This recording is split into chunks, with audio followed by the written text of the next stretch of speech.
भाऊ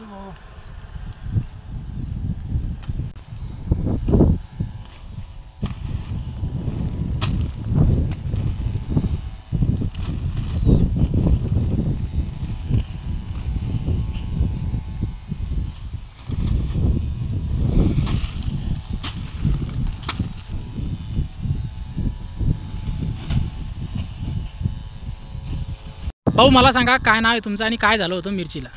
मी अनिल रामदास तांगडे, जालना जिल्ह्यातला एक शेतकरी आणि ओढत तांगडा इथलं गाव आहे. आणि मी सालाप्रमाणे 2 हेक्टर मिरची लागवड करत असतो.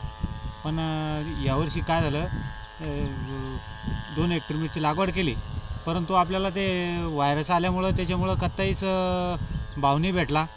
परत तो व्हायरस आला, त्याच्यात एकही रुपया आपल्याला निघाला नाही. आणखीन आपलं नुकसान झालं मिरचीमुळं.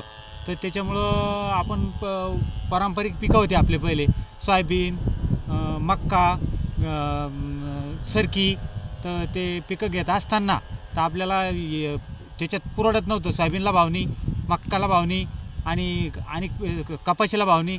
त्याच्यामुळं आपण मिरची पिकाकडे जास्त वळलो होतो.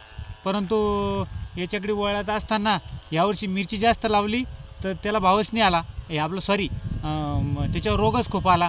त्याच्यावर थ्रिप्स फार आला आणि लाल कोळी, त्याच्यावर अनेक प्रकारचे रोग येतात, डावणी, आमकं ढमकं, भरपूर काही प्रकारचे रोग आहे त्याच्यावर.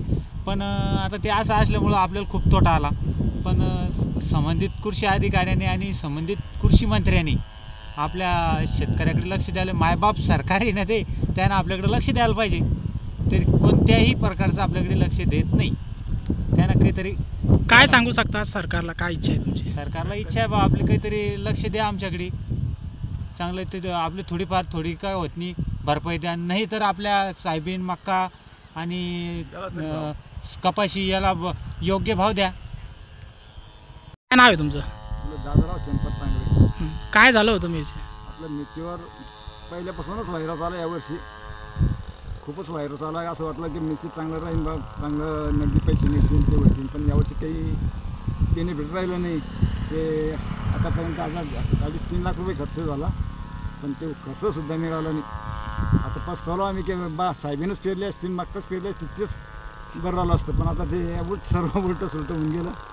काय सांगू शकता सरकारला? आता सरकारनं काही या मिरचीचं बेनिफिट काही मदत द्यायला पाहिजे आम्हाला थोडीफार तरी.